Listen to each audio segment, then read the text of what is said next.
Ladies and gentlemen, welcome back to another edition of Angry Fans. We've been MIA for a little while, but now we're back and we're ready to go, especially with football getting ready to kick off. Lord Fish, how you doing tonight, man? Absolutely excited. NFL season's about to kick off. It's been absolutely crazy in New England with the cutting of Cam Newton, letting go Brian Hoyer, and signing Gary Gilbert. A lot of bullshit to talk about, but right now we're going to go into the biggest bullshit of all. We're going to talk about the Jake Paul, Tyron Woodley fight. Did you buy the fight? I will tell you right away, I did not. I'm not wasting money on this bullshit, man. I did not buy the fight, but it was hands down the best fight that he's had to watch because it went all 8 rounds. I watched the fight afterwards. That shit posts Yeah, I right watched the after. I'm high. not wasting Yeah, money on something that's going to get posted online right after. That's stupid to me, especially like a celebrity YouTuber. Like I don't give a fuck. But I did not like the outcome. You know, I saw that it was a split decision and Jake Paul won after going a full 8 rounds. I did watch the fight. I watched it twice and I looked at the fight card right before I watched the fight to get an idea of how the judges scored it. Did you see the fight card? yeah. I got the final counts and everything. So it's crazy to me. The only thing Tyron Woodley won in is power punching, which we all knew that's what Tyron Woodley is known for, especially in the UFC, is his power punching. And we all expected to see Tyron knock out Jake Paul. It was actually a very pathetic performance. I'm not even going to lie. I was actually highly disappointed. And all credit to Jake Paul in this fight. I thought he handled himself very well. I thought it was a good fight for him. And, you know, he's the underdog in these fights, you know, even though everybody's there paying to see him. He proved himself as a fighter to me in this fight. What do you think? I mean, it was insane. So the build up to the fight, I know they're supposed to sell a fight. The Paul brothers are both really good at that. That's why they get paid. That's why they get. Really are. That's why they get paid the money they do when they do fight. But I watched some of the interviews, and one of the interviews, Tyron Woodley left Jake Paul fucking speechless because he was like, "You're the only kid that dresses like that from where you're from. Like, this is my lifestyle. I'm from the #1 murder capital in the world, Ferguson, Missouri." And Jake Paul had nothing to say. But then along the interview, Jake Paul was like, "Oh, I wanted to come here and they wanted us to do a face to face, but I wanted to do a butt to butt. Like, you got them cheeks, let me grab them. Can I get a mask?" Like, just saying stupid stuff to, like, one, build up the fight, and two, get in his opponent's head. But it got a little out of hand when one of his teammates said something about Tyron Woodley's mother. Yeah, I Tyron saw Woodley's that, man. That was the biggest highlight of the fight. He's like, "You better get him. You better get him." Yeah, I mean, he's that dude's got the sweetest mother. I mean, even after he loses and stuff, she always talks to his opponents, and she always she gets along with all his opponents' family stuff. So seeing that was crazy. But the fight was definitely fun to watch. I thought Tyron Woodley, after seeing him throw that big right in the 4th round, he knocked Jake Paul back almost through the ropes, but the ropes held him up, and I was kind of shocked. I thought he was going to end it right there. Total stats was Paul outlanded Woodley 71-52. Like you said, Woodley had more power punches, 41-35, but Paul did land more jabs and outlanded him 36-11 on that. Yeah. I definitely think Paul won that fight. Oh, hands down. No, he won the fight. He definitely won the fight. I don't think it was fixed. I think, this dude pays for top training. He's got all that money, so he can pay, like, kid move to Puerto Rico. He can pay, train however he wants. He doesn't have to do anything else during the day. So he can fight. I'm not gonna lie, my favorite fight of the night was actually the women's fight with Amanda Serrano. I don't know if you saw the highlights of that fight. She's actually a beast. She has a record of 41-1. And, I don't know if you noticed with all the pre-fight stuff, I watched everything because I wanted to see what all the hype was about. Jake Paul lives in Puerto Rico now. And he's been working in real gyms, and he actually trained with this woman, and he put the spotlight on her to, a lot of people don't talk about women boxing, unless it was Layla Ali. Nobody really talked about women boxing. And she's just, Shields. Yeah, of course. But, she's a beast. And she ended up winning her fight as well. But I thought that was really cool. He made it known. You said he trains with like very top professional fighters, and he even trained with her. And when I watched the video of her punching, like, God damn, that woman had some fucking power, bro. Like she's a monster. And so I thought that was cool. So respect to Jake Paul for putting on women boxing. You know, he didn't have to do that, you know, with the spotlight on him, and the whole world has all eyes on him, man. Um, Regardless of what anybody thinks, if the guy is paying people to lose, it doesn't matter.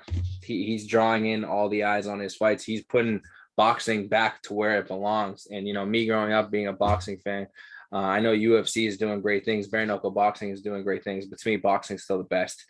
You know, that's just how I look at it. But yeah, man, props to Amanda Serrano. Jake Paul definitely won the fight. Even if people want to say Woodley lost the fight, or you know he tossed it for a payday, I don't think that's the case. You could see the age on Woodley, bro. He was gassed halfway through the fight. He got off to a late start, like in the beginning, during the first round. The crowd was shouting, "Fuck Jake Paul." Yeah. So, I like going through it and watching it and stuff.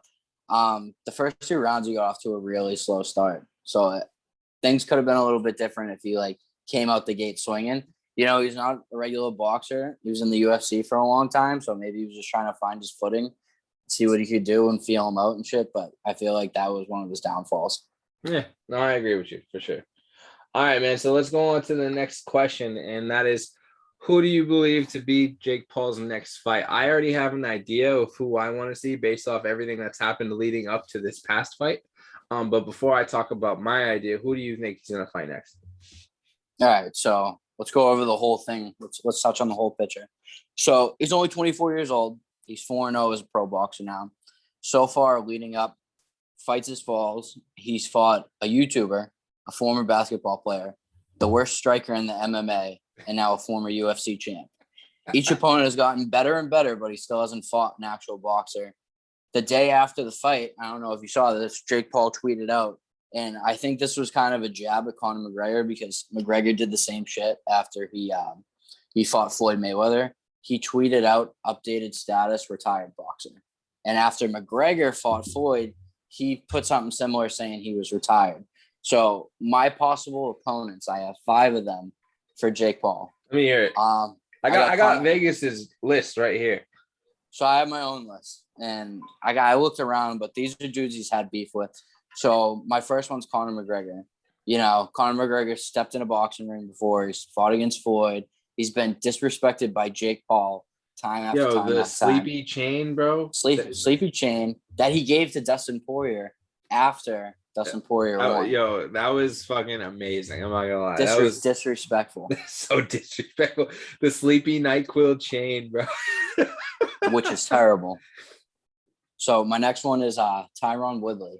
After the fight, they talked, and he's like, if you get the tattoo, we'll run it back. So I don't think he's gonna get the tattoo. If he does get the tattoo, well, I mean, he made that bet public. So if the fact that he already lost, people are gonna call him a bitch. Like, he's a trained UFC fighter who told he said he was doing it for boxing, for all the fighters in the world. You know, he's gonna finally put this kid down. So at this point, like, when you make a bet like that, I feel like you have to do it. Like, there's no escaping that, bro. Yeah, there was a lot of tweets from the MMA community. I wouldn't say dissing Tyron Woodley, but they're like, you got to be kidding me that this dude didn't win. So if Tyron Woodley, he gets the tattoo, the guidelines of the bet state that Tyron Woodley has to have it visible when he has shorts and a t-shirt on. So it has to be visible. So if he gets it, they'll fight again. Next one after that, I got Tommy Fury, who was the half brother of Tyson Fury.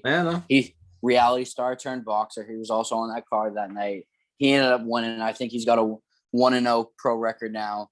He actually caught him in the hallway after the fight, and both their teams had words. Think that's his next fight. Both teams had words, and Jake Paul's talked a ton of shit about Tommy Fury in the past. Next one I got is Dylan Danis. In the past, him and Jake Paul have had issues. Dylan Danis is actually Conor McGregor's grappling coach that McGregor hired in like 2016 for I forget which fight, but he hired him and he's been his grappling coach ever since. He was doing Under the Belt, the show with Brandon Schwab, and they were talking, they were up, and Jake Paul came up in a truck and started throwing stuff at them.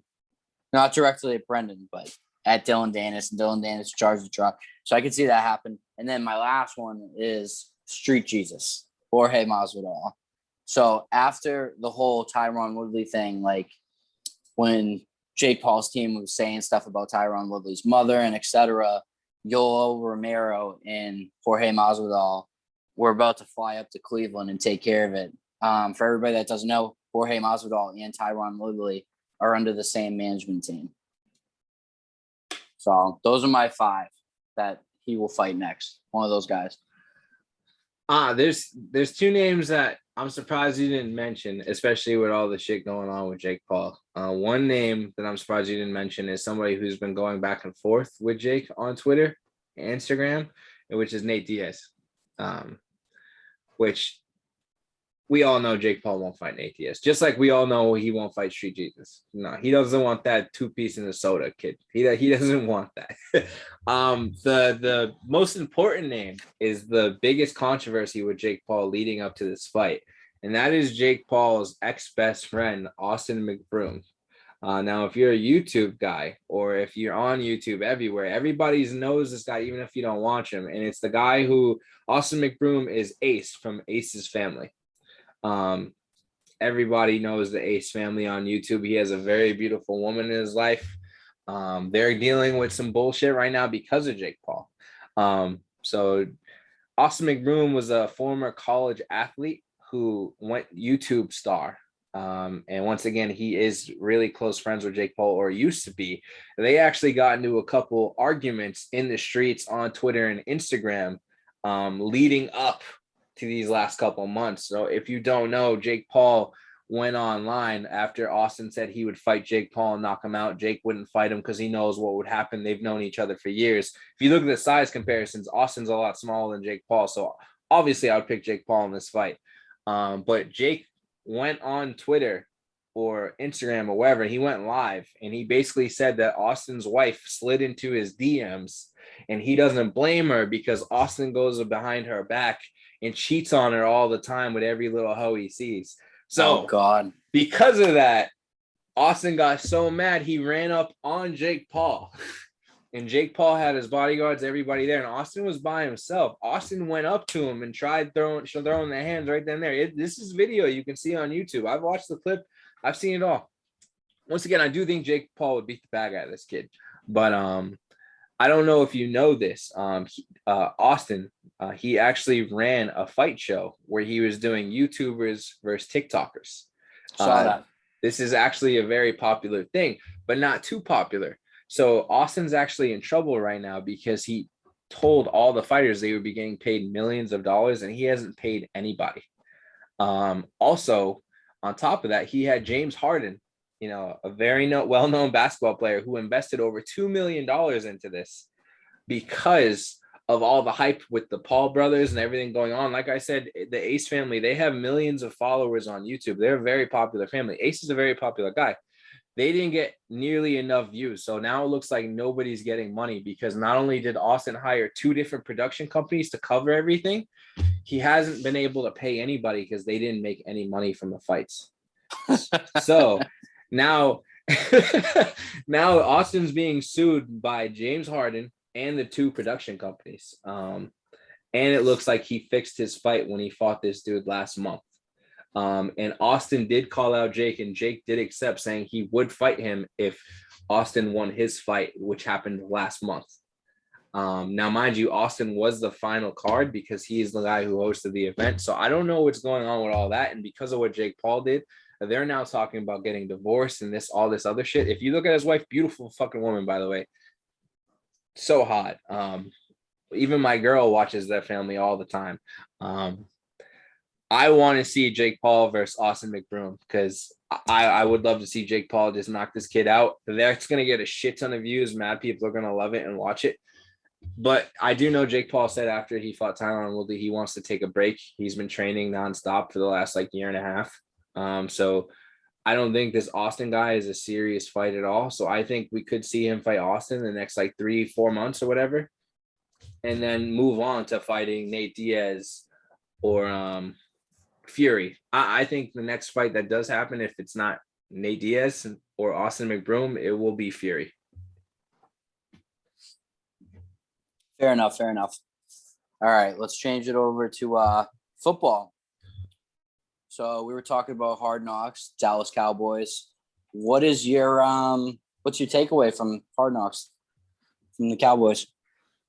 I think based off what I've seen so far, and I know you're not all caught up on it. Based off what I've seen, I don't think Mike McCarthy is a good coach for the Dallas Cowboys. I don't think his coaching style fits that team.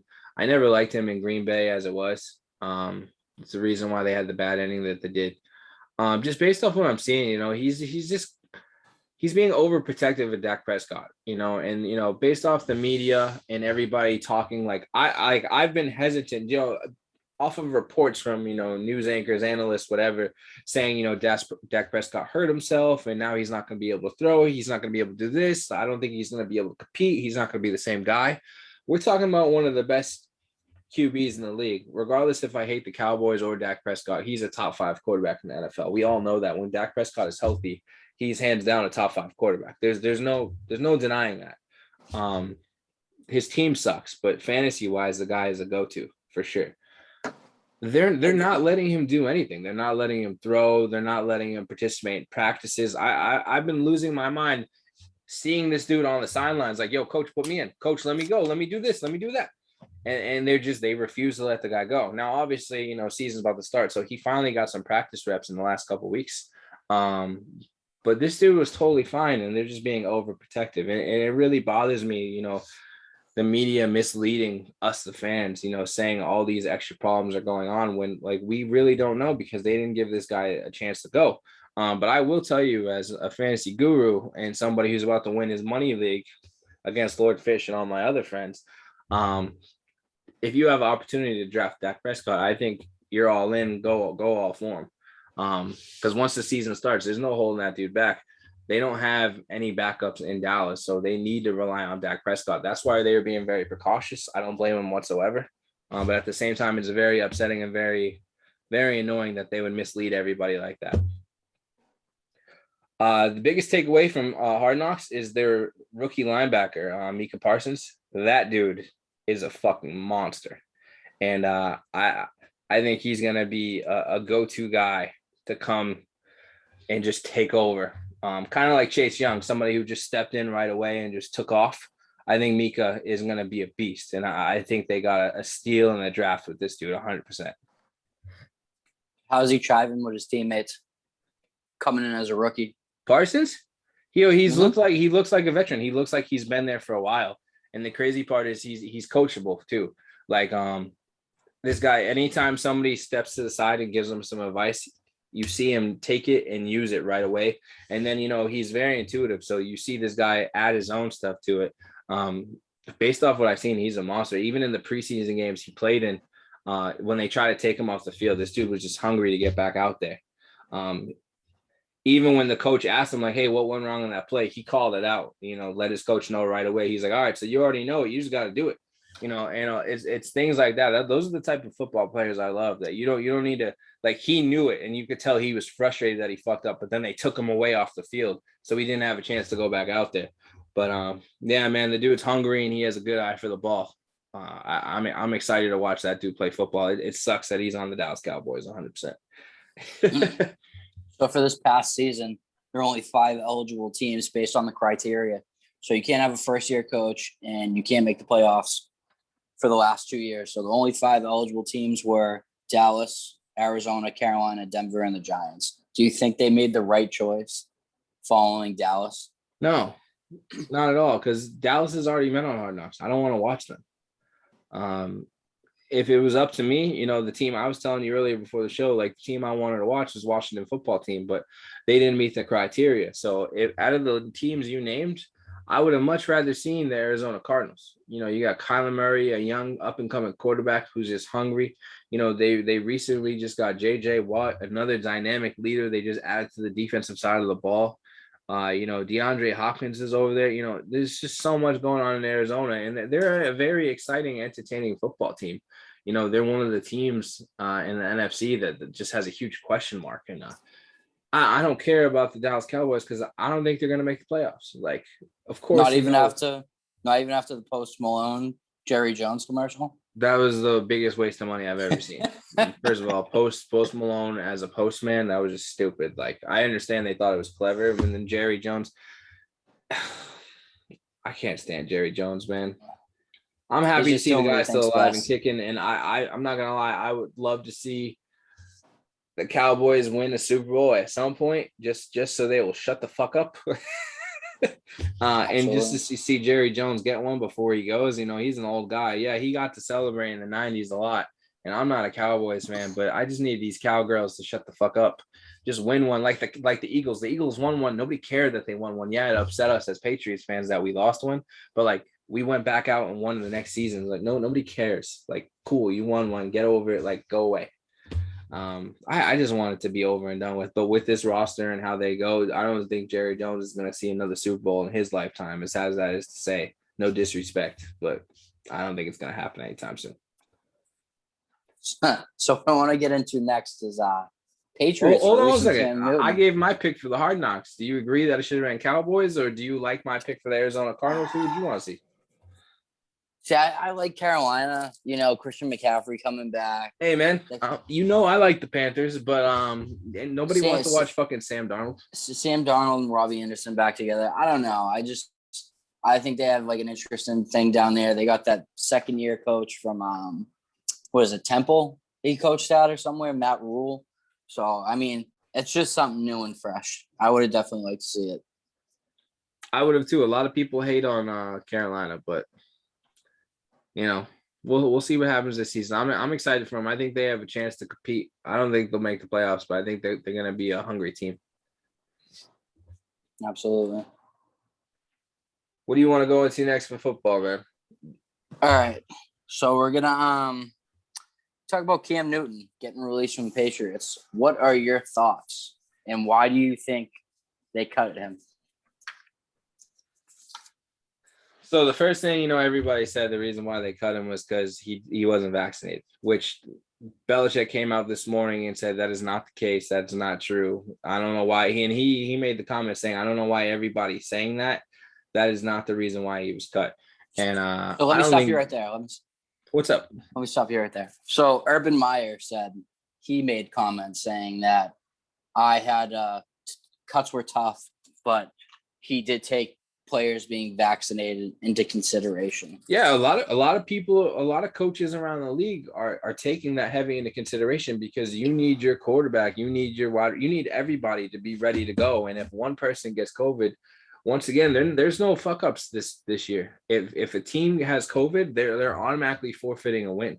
That's an automatic loss on the season. So you can't take chances. But when Bill says I didn't cut him because of that, I trust Bill, and Bill I trust. And me being a Patriots fan, it upsets me. But me being a Pats fan and also a Cam Newton fan is a reason why I was very pissed off this morning or yesterday. Now, if you want to make Mac Jones QB1, I totally get that. I understand you have a young first-round quarterbacks, first time Bills ever went that high for a QB. We saw him in the preseason. The guy played well. Don't get me wrong. Cam Newton had some really strong games as well. They had a great competition. Everybody was saying that the Patriots could run a 2 QB set and nobody would know what to expect because you could just run with fucking Newton, and Mac Jones is fast as well. You could run with Mac Jones. Nobody would have known what was coming. But you know what? Fuck it. Let's cut Cam Newton. Let's release Brian Hoyer. Let's pick up a fucking bullshit practice squad QB. We all know Brian Hoyer is going to come back, but I don't understand when you have a former MVP on your roster and you could have him as your backup. What if something goes wrong with Mac Jones? I don't give a fuck about Brian Hoyer. I don't want Brian Hoyer behind center. In all the years of being a Patriots fans, we've seen this man come in and play when we didn't want him to, and he did nothing for us. I would have been happier if you told me Matt Castle was coming back to be our backup. I would have been a lot happier with Castle. I don't give a fuck. No, seriously, though, answer me this question. Would you have been content or happy if we just kept Cam Newton and had him as a QB2? So when the cut was official, when they officially made the cut, I was shocked. But at the same time, looking at the bigger picture, I wasn't too blown away. They both had great preseasons. You know, Cam Newton through 3 games, he was 14 for 21, 162 yards, 1 touchdown, 1 interception. Mac Jones, who did get more playing time, was 36 for 52 passing, 388 yards, and 1 touchdown. Everybody, including myself, thought this was Cam Newton's team. I thought he was a great teammate. Every time someone scored or did something, you know, he was chasing them down, trying to give a high five, trying to, you know, I felt like it was his team. At the same time, when they cut him, I was like, they kind of had to, because I can't see Cam Newton, former Heisman Trophy winner, national champ, brought his team to Super Bowl MVP. I can't see him holding the clipboard and being he's a number 1 guy. I believe he deserves to be a starter, and I think there would be animosity because, like I said, I thought it was Cam Newton's team. I'm sure players on that team are probably like, we want Cam to play, not Mac Jones, even though Mac Jones has gotten along great with the team as well. And I completely get you, and I understand that, and I respect them for letting him go before the season started rather than benching him weeks into the season. I do think Cam deserves better than that. And now, with every situation around the league, I do think Cam is set up to go to Indianapolis and be successful. That would be my choice for what teams he goes to. The other team I could see him going to is to the Jacksonville Jaguars. But you brought up Urban Meyer already made comments about vaccinations. So I don't see him going down to be a backup in Jacksonville either, because you got Trevor Lawrence there. But I do think Cam Newton meant what he said when he first came to the team, that he's willing to take any role to be successful. And if he had to choose to be a backup and then earn that spot back, I think that's a competition that Cam Newton would have really enjoyed and proved himself. Do you think there's anything behind the doors that was like they talked to him and listened, be like, hey, you're not going to be the starter. We've made the decision to go forward with Mac. Would you want to stay or would you want to be released? Do you think, because they only had him for, I think, what, $3 million or something small? It wasn't a lot of money. And that's what blew my mind, man. The fact that you had this guy for so cheap and you let him go, like, it's just stupid. So do you think he was so well liked that they like kind of behind closed doors, like, hey, we're going ahead with Mac. Would you like to be released, or would you like to stay behind and possibly, you know? I mean, based off what Mike Reese and everybody around camp has said, Belichick loved Cam. And, yeah, I'm based off what you said. I kind of agree with you that where they went behind doors and like, yo, at some point we're gonna have to start Mac Jones. It's what the fans want. It's what we're gonna have to do. He's playing too good to not start him. Rather than bench you 2, 3, 4, 5 weeks in, whatever, we'd rather let you go so you can go be with another team. And it just sucks that they did it right before the week before kickoff. So now, even if he does go to another team, it's going to look bad. And, it's funny. I brought up the Indianapolis Colts. Remember with the whole Jacoby Brissett being traded to Indy? He got thrown in as the starter right away. He was set up to fail because he doesn't know the system. He doesn't know the playbook. Cam Newton, who struggled with the Patriots playbook right away, I don't think he's going to be successful if he goes to be a starter right away, no matter where he goes. That's why I think Jacksonville would be a better situation. That way he could sit behind the rookie. And if Trevor Lawrence does struggle, you can go ahead and insert Cam Newton. That way, when Lawrence gets his feet back under him, he's able to go back out and perform. And then Cam Newton can go off in the next season and try to find another job. Cam Newton's in his 30s, man. He doesn't have that many years left. Yeah, I mean, he's only 32. He's a young 32-year-old guy. I got 3 teams. So I believe Cam should sign with either the Houston Texans, the Washington football team, and the Dallas Cowboys. I believe he is. So in Houston, right? You don't even say Indianapolis. I don't. Yeah, because Carson Wentz has the possibility of coming back week 1. I'm talking like he could like these are the best spots because so Houston, I feel like he could beat out Tyrod Taylor and Davis Mills, their rookie. You know, Deshaun Watson with everything that's going on there. They might start Tyrod Taylor. He'll have a chance to learn the playbook, and then he'll be able to come in and do what he's got to do. Washington football team. They have Ryan Fitzpatrick. You know, his old coach, Ron Rivera, who he went to a Super Bowl with in Carolina in 2015 is there. He can sit behind Ryan Fitzpatrick. When Ryan Fitzpatrick, you know, maybe falls off or doesn't do as well, they can bring Cam in after he's Don't learned the playbook. disrespect the beard. I really like Ryan Fitzpatrick. And then the last one, with Dallas. So as you said, we've already talked about this. Dak is now becoming injury prone.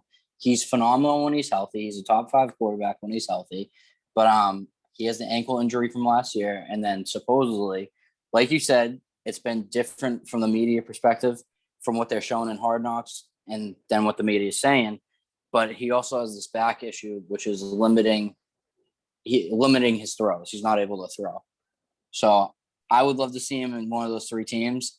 If Dak If does the get Cowboys hurt, didn't just pick up the QB, knowing that Cam Newton was cut, I would feel more comfortable with him going to Dallas, but I don't see it happening. yeah, I'd like to see him go to Washington. I feel like he could be a good fit there.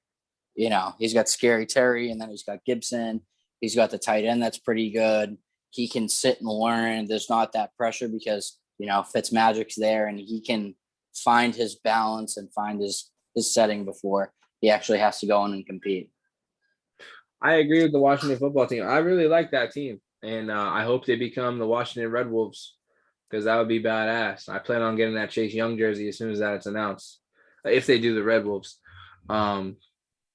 Yeah, I like Washington football team, but I think a team that really needs a QB right now. I know you said you heard a report that Carson Wentz could be ready by week 1, but from what I see, he won't be ready to go till week 5 at the earliest.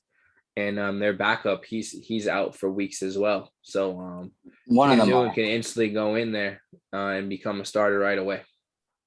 So the kid from Texas got hurt, Sam Ellinger. I think he had a season-ending injury, but the kid Jacob Eason, I think he's not bad. He's decent. Yeah, but if you have between Cam Newton and Jake and this Eason kid, who are you picking? Eason, because he's been there and he's been able to learn the playbook. Like you said, even Cam struggled a little bit when he came in. And like you said in the past, Jacoby Brissett, when he went there and had to start week 1, it was setting him up for failure. Yeah, but Cam's a veteran at this point. I think they would be able to go to Indy, especially with the coordinator that you have in Indy. One of the reasons why Wentz worked for him back in Philly is because they were able to run plays for Wentz. Cam Newton can run those plays. He's a mobile guy that can also throw the ball. Not as good as people think, but Cam Newton definitely work out with that coordinator for sure. I think he'll be very successful in Indy if he goes to Indy. And if he doesn't go there, I'd be honestly shocked. But once again, Washington football team or Dallas would be the other 2 possibilities I could see happening for sure. All right. I can see that. So I want to go into some preseason takeaways. So the biggest thing surrounding this whole preseason was the 5 rookie quarterbacks. You have Trevor Lawrence in Jacksonville, Zach Wilson in New York, Mac Jones with us, and then you have Trey Lance in Chicago. Trey Lance with the 49ers in San Fran, and Justin Fields in Chicago. Out of what you've seen from these 5 rookies, who do you think, early prediction, who's going to do the best this year? Zach Wilson. Really? And why do you think? What do you got? I got drafted to the Jets in Madden. No. That's not. No, honestly, based off what I've seen, I think he's QB ready. Obviously, the other guy I would pick would be Trey Lance. Trey Lance looks really good with that 49ers team. And I know Jimmy G is really worried about that spot. Trey Lance is another QB ready guy, but to me, Wilson, he just looks really good, man. I love the kid's confidence. I love his arm. I love his accuracy. The guy, I think the Jets made a great pick with him. There's a reason why they went with Wilson at number 2 when you had Trey Lance go after, Justin Fields go later. I was shocked. I would have picked Trey Lance, but yeah, man, I have all the confidence in this world, in the world with this kid, and I'm a very picky guy, especially quarterbacks. I give a lot of people shit. I don't think Phillip Rivers will be a Hall of Famer. To me, Zach Wilson will have the best season, probably win Rookie of the Year. And I do think he'll be the most successful out of all of them. Wow. Who do you think is going to be a bust when it's all said and done? It's funny, and it's only because he's the number 1 pick. I'm picking Sunshine. Really? So it's not his fault, man. I do think it's all about the system. It's all about the coaching, and it's all about who's around you. And to me, Jacksonville just doesn't have a good team. I don't like their offensive weapons. I don't like anything about the Jacksonville Jaguars. The only thing I do like is the coach. But you're talking about a college coach who's going to the pro level. It's a completely different game. No disrespect to Urban Meyer, Trevor Lawrence, or the Jacksonville Jaguars, but their defense from that team that went to the AFC Championship game a few years ago to play against the Patriots. There's only one player left from that team, bro. It is a completely different team. Their defense isn't good. That means that offense is going to be on the field a lot. Yeah, he's going to have a lot of opportunities to learn, but they're in a tough division, man. And it's crazy to say, but I like Justin Fields with Chicago. I like Trey Lance, Zach Wilson. I mean, I'm sorry, man. I don't think Trevor Lawrence is going to be better than those guys. Even though he's the best quarterback, hands down, he's in the shittiest situation. So I will say this.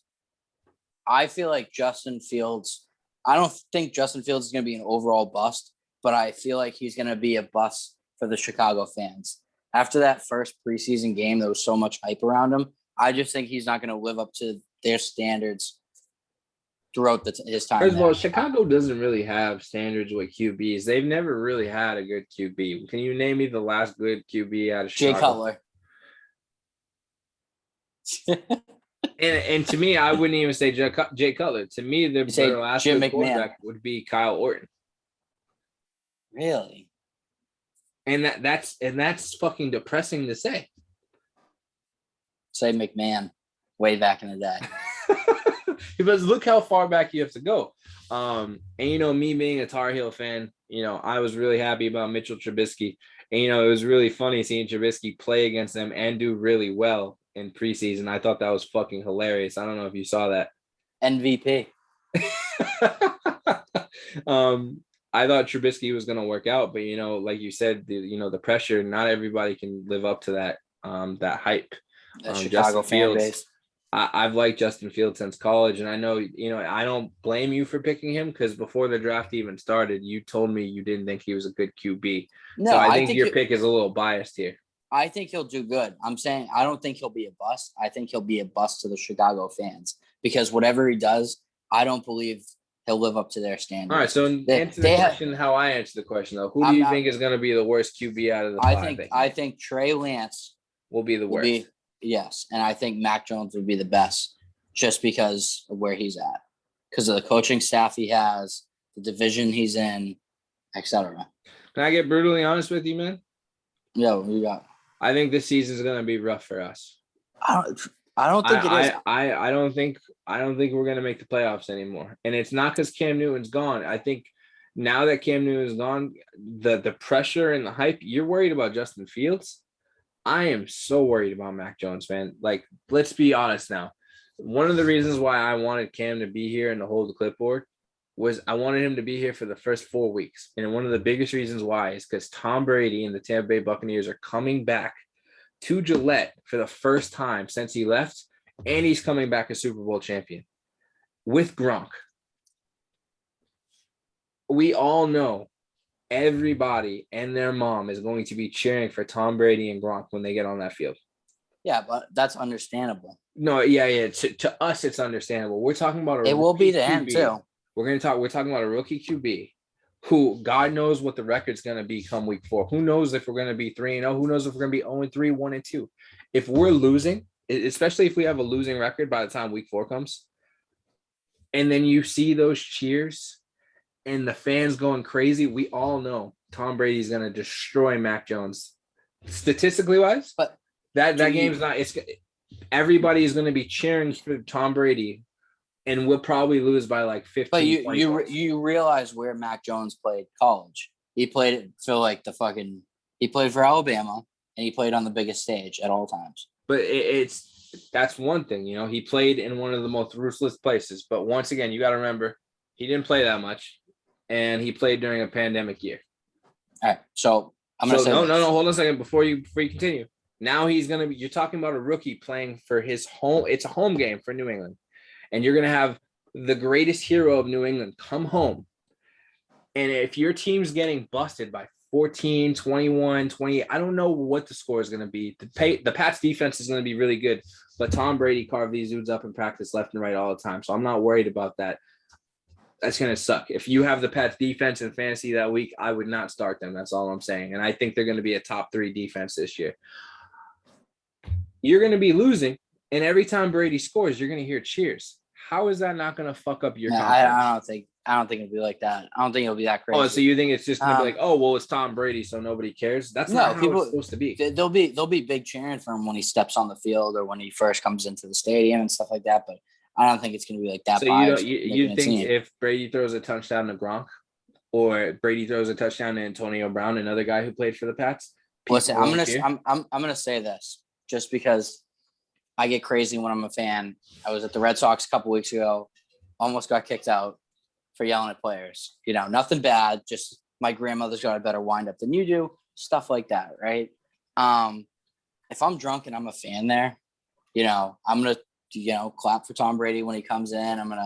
But if he throws a touchdown to Gronk, I'm probably gonna scream "fuck you, Brady." I'm probably gonna snap. So like, it's not gonna. Though. But it's not going to be like that. I don't think it's going to be that biased. Look what I have here. Look what I have here.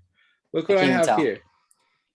Can't even tell. But two big things that have stepped up that have recently come out about Mac Jones is he's been getting in his wide receivers' asses. Like, I forget who it was, but he pulled somebody off to the side that like fucked up the other day and started like ripping him a new one and like talking about what he did wrong. And then I also been hearing he's been studying the defensive playbook, not just the offense. I saw the same thing. So first of all, and that was a nice little thing they did. So the Patriots didn't look bad. They had all of these guys. You had Matthew Slater, you had Dante, you had all these guys come out, say great things about Mac Jones and why they love him, why they're happy he's part of the team. And then all of a sudden they cut Cam Newton. You needed to have those little PR stunts to get rid of Cam Newton, because you needed to have the leaders behind the team speak on why Mac Jones is a good player. It was all publicity stunt. It's all PR. And I don't care what anybody says. Obviously, I'm happy Mac Jones is doing those things, and I don't think any of it's made up, but it was all calculated. And I know you know that. So we went over his stats, right? I said how he did in the preseason, 36 for 52, 1 touchdown, no interceptions, 388 yards. What do you think? What do you think of his play? Do you think he's got the potential to be? I think he's going to be a solid QB. I'm not mad at Mac Jones. I'm more mad at the fact that we're setting this kid up. The hype is too real in New England. Cam Newton had all the excuses in the world last year. He didn't have a line. He didn't have weapons. He didn't have a training camp. We know all that. Mac Jones doesn't have any of those excuses. He's had everything. He has all the weapons around him. So if this kid goes out and he doesn't perform well, the only excuse people are going to say is he's a rookie. He's young. Not only one of the main reasons why I'm upset, we're going into the longest regular season NFL's ever had. We got 17 weeks of football before playoffs. He has a pretty tough schedule. It's not an easy schedule. I thought we were going to be like, an 11-6 team with Cam Newton, with the rookie going. I don't know what we're going to be. It's tough. I thought we were going to be 12-5 when we first came out and did our predictions and stuff like that. I still believe we'll be a 10-7 or 11-6 team. So before Cam Newton, you had him at 12-5. Correct. So now I think with the rookie, we could be 11-6. Well, I mean, before I thought we were going to be 11-6. I don't know anymore, man. Like, I would not be surprised if we're like an 8-9 team. All right. So let's go over stat wise, right? And then we'll move it on. For him to have a great rookie year, what should his touchdowns be at? What should his interceptions be at? And what should his passing yards be at? What do you think? What would satisfy you as a New England Patriots fan to be like, hey, Bill Belichick made the right decision, started the kid, and the kid performed well? Because he's a rookie, I don't think he should have any more than 12 interceptions. I think that's fine. With the weapons he has, Hunter Henry's hurt, so he's not going to have a full healthy offense right away. I think the guy should have at least 30 touchdowns. So I'm giving him 30 touchdowns, 12 interceptions. I think for a rookie, that's fair, especially with, having McDaniels and Belichick running the show. Now, Cam Newton obviously didn't throw that many touchdowns last year, but he was one of the top rushing leaders last year. So, he was able to produce for us on multiple fronts.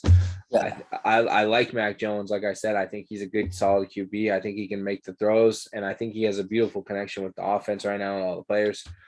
But in order for me to call it a successful season, I think we need to have at least 10 wins. He needs to throw at least 30 touchdowns and no more than 12 interceptions. So I'll go more than 25 touchdowns. 10 or Oh, less. now you're going soft, dude, because 30 touchdowns isn't even a lot. Let me get it. Not even a lot. Baker Mayfield threw like 26 touchdowns, 10 interceptions last year, and I think over 4,000 yards, and everyone was like, "Oh my God, he's a phenomenal quarterback." So yeah, but 20. We grew up watching Brady, dude. All right. So 25 or more touchdowns, 10 or less interceptions, and I'd be happy with above 3,800 yards. And I'll say this because Cam Newton last year, even though he did have, I think he had 10 rushing touchdowns. I think he had around there on the ground. Yeah, he was double digits. But he had 8 touchdowns, 10 interceptions, and I think it was like 2,650 passing yards. And that was with no weapons. Those are no weapons. So I'll be happy with 3,800 and above. I think he can hit 4,000 yards. No problem. He should. So I'll go 25 more touchdowns, 10 or less interceptions, and above 4,000 passing yards. So say he ends the season like 24 touchdowns, fucking 12 interceptions, 4,000 yards. Are you happy with that? Yeah, that's still pretty decent, I don't know, man. At the end of the day, it's still going to come down to those wins and losses. Absolutely. And one of the reasons why I think we'll probably be like an 8-9 team, which, it kind of sucks to say because I want our team to go to the playoffs and I want us to compete. And if I'm wrong, then I'm wrong. Like, tear me apart. I don't care. Like, one of the reasons why I'm saying this, because a lot of the games I thought we were going to win when I said we were 11-6, I still thought they were going to be close games. Mac Jones, he hasn't had to go up the field with 2 minutes left, 3 timeouts. I don't know what he can do with a 2-minute drill. Even Jimmy G, who everybody thought was the second coming of Brady, it was the heir apparent. He lost the Super Bowl with less than 2 minutes and 3 timeouts ready to go. So, and I lost all respect for the guy ever since. So can Mac Jones be that guy? Can Mac Jones be better than Jimmy G? That's my question. I think we'll finish top 2 in the division and make the playoffs. You think we'll finish top 2? Yeah, I think if we come in second in the division, Buffalo will be the only team above us. I think our team's better than Miami. And definitely Miami's a tough than team. The Jets. Miami has a really good defense. And I think a lot of people are fools for like talking shit about Tua. I'm not talking about that. Like, our defense has gotten a million times better than it was last year. Yeah, for sure. And I feel like our offense and everything has gotten a million times better too. We got 2 weapons at tight end. We have a huge running back depth. Mac Jones is a solid quarterback. I just feel like from where we were at last year and the team Cam Newton had to work with, we should be able to beat Miami. We should be able to top 2 in the division. Well, you got to remember, so one of the reasons why we thought we were going to beat Miami before is because we had an experienced quarterback. Now you have a rookie QB going up against a really good defense, and not just Miami, against Buffalo as well. So now the question is, we usually split with Miami or Buffalo. Are we going to be able to win those games? I think we can split with Buffalo, and we might split with Miami. We're going to split with Buffalo? If anything, I think we're going to split with Miami. I don't think we're going to split with Buffalo. I think Buffalo is going to beat us. I don't think they'll beat us twice. Definitely not at home. We should beat the Jets. Josh Allen is on another level. That offense is really good. He could be an MVP. So I'm paranoid now because we're putting a lot of faith in a rookie QB, and we're expecting him to go out and beat the teams we always beat. I don't think it's going to be that easy. So if this guy's able to go out and split with Buffalo and Miami, I'll be very happy. I think we should still beat the Jets 2-0 this year. I don't think that should be a problem. But I am very excited to see the matchup between Zach Wilson and Mac Jones because once again, I do think Zach Wilson will be the better QB of the two moving forward. Mm-hmm. I'm not gonna lie. I just see it. All the quarterbacks in the AFC East are 25 and younger now.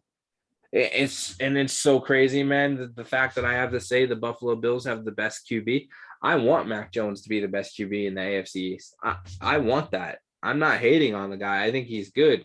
But Josh Allen's a freak of nature. To me, he's the number 2 QB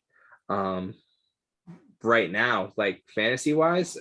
If you're talking fantasy, you got to talk Pat Mahomes, Josh Allen. That's just where I'm going. He's had more touchdowns on the ground than Ezekiel Elliott has in his career. What? That's saying something. Nah, I just think it's funny that you're still so butthurt over Zeke last year. Yeah, he sucks. That's one dude I'm definitely staying away from in fantasy. All right, man. Let's jump into fantasy next. Actually, I want to touch on 2 trades real quick. So I feel like Gardner Minshew got the Eagles got him for a steal, conditional 6th-round pick. They did. If he hits a couple things, the Eagles will have to give up a 5th round instead, and then Sony Michel going to the Rams. I was upset about that. I'm definitely not. We got Damian Harris. He's going to be the workhorse. James White, 3rd down back. And then we got this kid, this rookie, who's been an absolute freak of nature, who's a power back with speed. You know who you didn't name? That's been on the roster and it's still there. And I can't stand this dude. JJ Taylor? No, Brandon Bolden. Yeah, but they use him as a fullback. Yeah, but like I want him gone, dude. Like I don't know. Like Sony Michel to me is a very clutch running back. Yeah, so isn't Damian Harris though. Damian Harris is like started coming up last year. Yeah, he did, and I'm hoping he has a good push this year. But there was no reason why we had to give up Sony Michel. Even Sony Michel was shocked when he found out he got traded. Yeah, I mean, and I think the Rams just got that much better. The Rams were already a team who a lot of people think they have a good chance of going deep in the playoffs, and now they had just added a very solid veteran running back. I think the Rams are a scary team, and I do think Sony Michel on that team. I would not be surprised if Sony Michel had a solid fantasy year this. Yeah. So jumping back to Gardner Minshew, right? Came into the league in 2019. In 23 games, he's passed for 5,530 yards, 37 passing touchdowns, and 11 interceptions. I feel like he is underrated. The last thing on these trades and these questions, do you believe that Jalen Hurts at the end of the year will still be the Eagles quarterback, or will it be Gardner Minshew? That's tough. Because I do agree with you. I like Gardner Minshew. I thought he was really good, and I was shocked to see that they traded him away. Complete shit team he's got phenomenal stats with a complete shitty I wouldn't team. say complete shit. Now, when I talked earlier about saying like Jacksonville doesn't have a good situation, they have that wide receiver Shellnut. That's how you pronounce his name. And then you have DJ Shark. DJ Shark isn't that good. Especially like when you go through his shit for fantasy and everything. And yeah, but if you look, he's had really big weeks in fantasy. So he's not somebody who's consistent like a Mike Thomas or like, you can't really say anybody. So I'm going to say like Mike Evans, like somebody who's consistent on a fantasy basis, but he's had solid weeks. DJ Shark's been the reason I've lost a game in certain weeks. That's the only reason why I know his name, because I'm like, who the fuck is this guy? But yeah. He has potential, and the guy is young, so they've only gotten better. And I do think Trevor Lawrence is going to have some fun with this offense, but once again, they're not top tier wide receivers, so I don't think he's going to do much. Yeah, but he hasn't even had a tight end or anything like that down there. I mean, they got rid of my man Tim Tebow. So just saying. You try returning your jersey? No. I told you shouldn't have bought that, man. You need to start listening to me, man. If something happens in this world, what's that movie with Denzel Washington? Which when one? He has to get the Bible to Alcatraz. The Book of Eli? Yes, the Book of Eli. When the world's gone complete and nobody can remember anything, I'll have that jersey and I'll bring it to a museum somewhere and I'll be like, this was the greatest football player to ever live. Oh man, I can't talk sports with you anymore if you're gonna say shit like that. All right. So what do you want to talk about with fantasy? What do you got for me? You had a question that you said you were talking about. You said fantasy predictions, who to stay away from, and who is a keeper. So from what I've been hearing, and it kind of makes sense, I'm gonna stay away from Dak just because of everything that's going on with his injuries and stuff. And I can't do it. He's too much of a risk. Saquon Barkley, that offensive line didn't get better. He's coming off of a huge injury and stuff. He's definitely someone else I'm going to stay away from. The future looks bright in Jacksonville. Trevor Lawrence got the preseason finale. I'm sorry, man. I think you're fucking crazy. All I can say is if it's round 5 and you don't have a quarterback and Dak Prescott's there and, Pat Mahomes, Kyler Murray, Josh Allen, these guys are gone. Tom Brady, Russell Wilson. I'm going for Dak Prescott. And I don't think nobody should draft a quarterback earlier than round 4 or 5. So hopefully if you are going for a quarterback, you're going round 7, round 8. But if Dak Prescott is available and you pass up on him, I think you're an idiot. I understand your precautions, but like I said, if you actually watch Hard Knocks and you see how hungry this guy is and how ready to go he is, I think you have to take him. And I will say Dak is a smart guy. I did see a couple times where, he told his coach, like, yo, coach, something's wrong. Like, this doesn't feel right. I don't think I should be throwing, after he was bitching about wanting to be on the field. So, I understand the precaution, but everybody, all the reports have said he should be ready to go by week 1. I mean, even right now, like, hold on a second. Like, let me check the last update we see on fantasy. Let's read a live update. One of the biggest things on fantasy that is a complete joke to me is for our fantasy based off of Yahoo Fantasy, the number 6 ranked quarterback is Jalen Hurts. And I feel like that's way too high. He's ranked above Aaron Rodgers, Joe Burrow, a bunch of guys, Tom Brady. It's just completely insane. Well, I mean, I think it's because of what Jalen Hurts offers. He's not only is he a QB who's been there for a little while now, he's a mobile QB who can do it all. I don't think Jalen Hurts, I would not be surprised if he ends as like a top 12 QB. I don't think he's a top 10 QB, definitely not top 5 or 6. I think he'll be top 12. He has all the weapons. They also have Tyrod Taylor ahead of Baker Mayfield, Matthew Stafford, Jameis Winston, Teddy Bridgewater, and Sam Darnold, and Matt Ryan. It's funny is one of my solid QBs I used last year because of injury. I had Teddy Bridgewater. I used Teddy Bridgewater because Matt Ryan was struggling last year, when Julio was hurt and Matt Ryan wasn't able to throw touchdowns for a few weeks. Teddy Bridgewater won me those games. Teddy Bridgewater is a solid QB who did well when he played for New Orleans when Drew Brees was out. And then, he went to Carolina last year and he had a solid year. I do think Teddy Bridgewater in Denver is a solid situation. Great wide receivers. You have great wide receivers. You have a good tight end, good run game. I think Teddy Bridgewater is a solid QB. And if everybody's gone and Teddy Bridgewater is sitting there, come around 7 or 8, I'm not mad to having Teddy Bridgewater at my QB. He is one of the highest QBRs in the league. Yeah, he's one of the best QBs in the league that nobody talks about, and it blows my mind, man. It really does.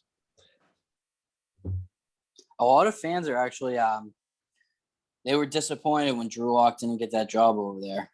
Because, like, Drew Lock was their guy, the guy they drafted. Like, they know what they get with Teddy Bridgewater. He's a solid quarterback and stuff, but they were in the sense of they were going to live and die by Drew Lock, and now he completely got his feet cut out underneath him. Well, one of the reasons why I do like the Denver franchise is they're all about loyalty over there. So when you have somebody, you keep them, you stick by them, and you work with them. So, I remember growing up watching Jake the Snake Plumber, man. I used to love watching that dude play, and he was one of the reasons why I fucking loved watching the Orange play, the Orange and Blue. Like, I respected that. And him and like TD Davis, Terrell Davis was a fucking beast back in the day. I used to love watching that dude when I was a kid. I didn't give two fucks about Elway. But no, man, fucking I understand it. When you draft somebody, you want to stick by them. I think that's another reason why a lot of Patriots fans were upset when we let go of Jimmy Garoppolo. It's just somebody, you draft him, you see him do good, and you see signs or flashes of what can be, and then all of a sudden you bring some other guy in, and you're like, what the fuck? Yeah. But once again, all Denver fans should be happy about Teddy Bridgewater. The guy is a great QB. Not only is he mobile, he's very smart. He kind of reminds me of Alex Smith, where he doesn't make stupid passes or risk passes. He's very, very decisive over the choices he makes. Solid QB. He'll be top 15 by the end of the year. He won't be below top 15, but he'll definitely be top 15. You got any other questions about fantasy? No, that's all I got. Excited for the season. Can't wait for it. It's gonna be phenomenal. Yeah, man. Our draft starts on Sunday. I will be doing a podcast. I will be broadcasting it live. I'm very excited about that. We will have a Zoom, not a Zoom. We will have the group me going. I might invite everybody from the draft to our room and film the reactions to everybody. I don't think everybody will join because I think some people are going to be afraid to talk shit. But I am very excited about the Angry Fans Fantasy Football League, 12-man league. The point system is crazy. There's a lot of negative points in this league because everything fucking matters. I don't know if you looked through the point structure yet, have you? I did not. And this could completely change how I draft. So it's going to have to change everything. And if you did not look, you're a fool. What do you got? I will let you know that everything is important down to the kicking. And what I mean by that is if somebody kicks a 50-yard field goal, they get 5 points. But if somebody kicks a 50-yard field goal and they miss that 50-yard field goal, you just lost 5 points. Take that into consideration. There's going to be a lot of this going on where fumbles, interceptions, 20-yard plus throws, 20-yard plus catches, 20-yard plus runs will get you bonus points. So drafting your team is very important, making sure you pick those guys who are very successful, whether that be Stephon Diggs, who always has those deep throws from Josh Allen, or Tyreek Hill, who always catches those deep throws from fucking Pat Mahomes. I know you're big on drafting Tyreek Hill early in the first round, so that might be a good move for you. I personally don't think that is, but we'll see what happens this year. I'm very excited, and it's going to be a lot of fun. But people are already stressing out about our point system. Yeah, I didn't even realize me and you are in different divisions. Are we? Yeah. I haven't actually looked. I didn't make any changes. Whatever happened. So in your division, you got the Crabs bucket, Watson's Rub and Chub, Victor Mejia's Neat Team, Chef Cook and his Goons, Brian Boss's team, and mine I have Nate's Glorious Team, Berg Squad, W's Only, Brandon's Brilliant Team, and Lupe the Great's Unreal Team. I'm just going to say this right now.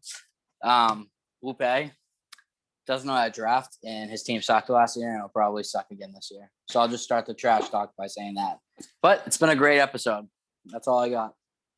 It has been a fun episode, man, and I look forward to doing this again Sunday. Are you going to be working Sunday?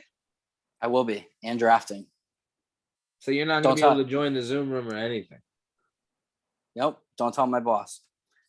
No, it's okay. So I probably won't do the whole live Zoom thing then if you're not going to be a part of it, because I wanted you to be a part of it. King Petty Crab, he's in the league. You just said he's in my division, so I'm going to go give him shit for that. Yeah, man, this is going to be very exciting. I'm happy about this. But until next time, man, peace.